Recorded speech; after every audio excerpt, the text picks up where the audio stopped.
Uulitin ko ang tanong ko.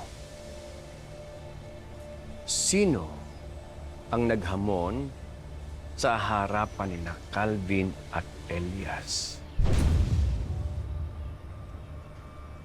Senyor, nagsasabi ako ng totoo.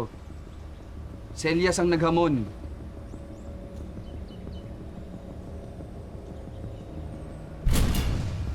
Elias, pre.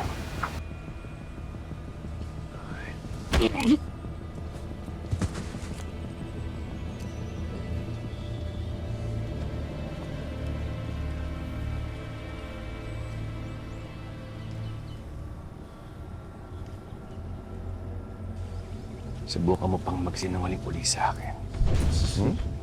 Senyor,